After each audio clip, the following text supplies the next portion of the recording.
Good day, ma'am. I am Jeneriel Cagas from BSHM 3B, and for today's video, I will be report a chapter 6 entitled The Tourism Public Sector. And here's the learning objectives.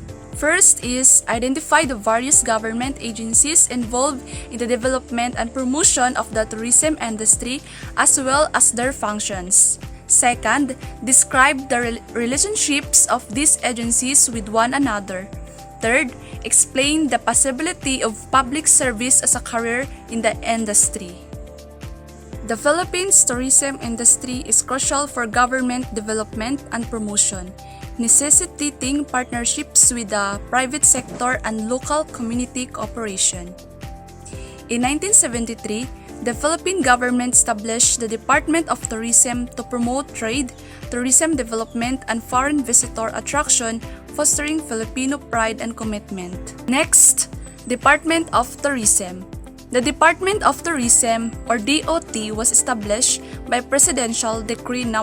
189 and is the primary policy-making entity in the development of the tourism industry. Its main functions include A. Supervising government tourism activities, B. Removing travel barriers, C. Formulating a promotion program, D. Reviewing tourism projects involving loans from government financial institutions, E. Representing the government in tourism conferences accrediting travel agents, F. Tour operators and guides, G. Classifying and accrediting hotels, resorts, inns, motels, hotels, and restaurants, and H. Performing other functions as provided by law.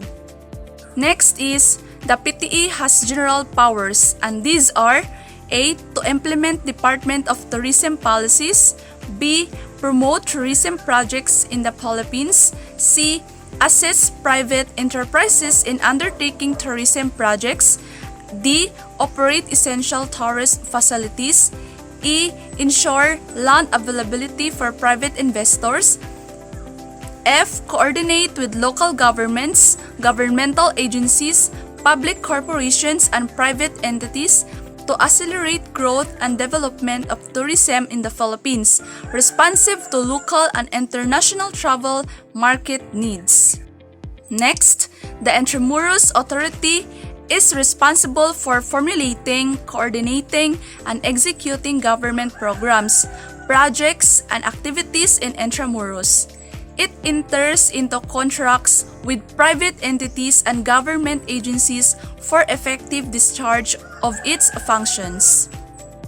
The plan outlines land use allocation, building usage, traffic management, display signs, archaeological activities, and administration in Intramuros.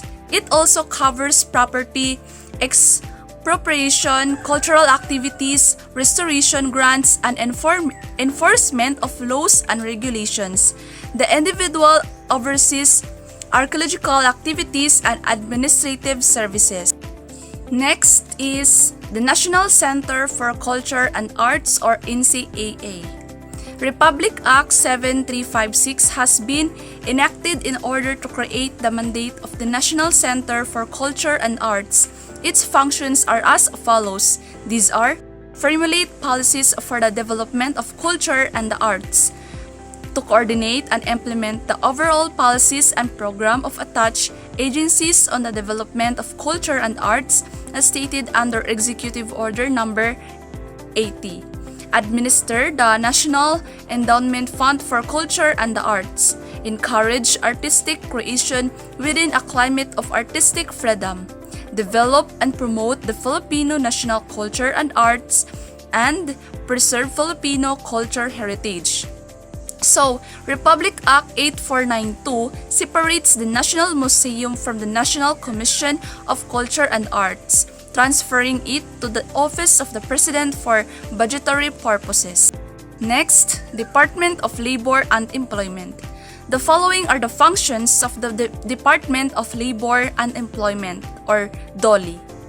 The text outlines the responsibilities of a labor union, including enforcing social and labor legislation, promoting equitable employment conditions, regulating the employment of aliens, and implementing wage income policies.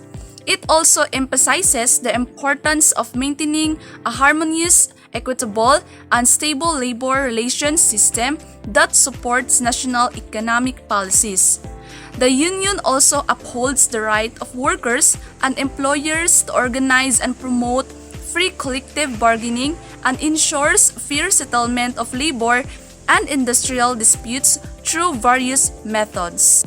Next is Department of Trade and Industry or DTI. The Department of Trade and Industry under Executive Order 133 coordinates trade, industry, and investment activities, promoting private sector activity to accelerate and sustain economic growth. A comprehensive industrial growth strategy, a progressive and socially responsible liberalization and deregulation program, and policies designed for the expansion and diversification of both domestic and foreign trade. So the end goal is to grow and expand Philippine trade and industry as the means to generate jobs and raise incomes so that Filipinos may enjoy continuing improvements in their quality of life. Next, consolidate and/or coordinate all functions and efforts in domestic trade and development of foreign trade in general. B. The government ensures price stability and supply availability of essential commodities in the domestic market through various measures such as export retention, allocation, subsidy, pricing, and bans. C. Regulate the import of essential consumers and producers items with the view of enhancing availability at fair and competitive prices to end users. And D. The government promotes and regulates domestic trade, marketing, and distribution to ensure a steady flow of commodities from producing centers to areas in short supply. Next is the Philippine Economic Zone Authority or PIZA was established on July 25, 1994 to establish a legal framework for the integration, coordination, planning, and monitoring of special economic zones, industrial estates, and export processing zones. It aims to transform selected areas into developed centers with skilled workers and efficient services, promote investment, stimulate capital repatriation, promote financial and industrial cooperation, and vest special economic zones as separate customs territories within the Philippines Constitution and territorial integrity. Next is Department of Interior and Local Government or DILG. The Department of Interior and Local Government is responsible for assisting the President in overseeing local governments, advising on policy and regulation, promulgation, establishing and prescribing rules for public order and safety, providing assistance in legislation, promoting peace and order, preparing for emergencies, establishing coordination among citizens, local executives, and the department, and organizing and training a national and civilian police force. So the Department of Interior Local Government under Republic Act 6795 comprises the department proper, Department of Local Government, National Police Commission, Philippine Public Safety College, and bureaus of fire, protection, and jail management.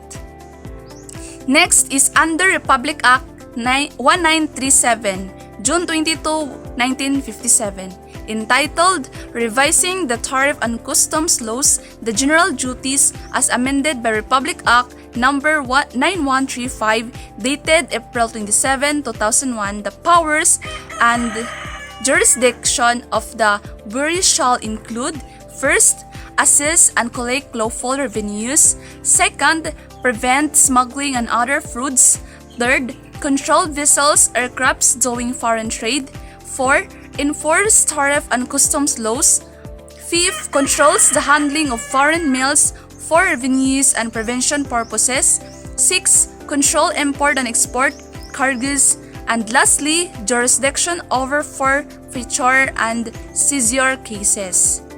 Next, the Philippine Coast Guard, established under Republic Act Number 5173, is an agency within the Department of Transportation and Communication tasked with enforcing laws on high seas and waters, promoting safety of life and property, and developing aids to maritime navigation and rescue facilities for national defense. So, the public sector is vital for sustainable tourism development, requiring collaboration with private industry, local communities, and proper infrastructure, environmental conservation, and cultural preservation. And that's all for my report in Chapter 6. Once again, this is Jeneriel Cagas from BSHM 3B. Thank you and God bless.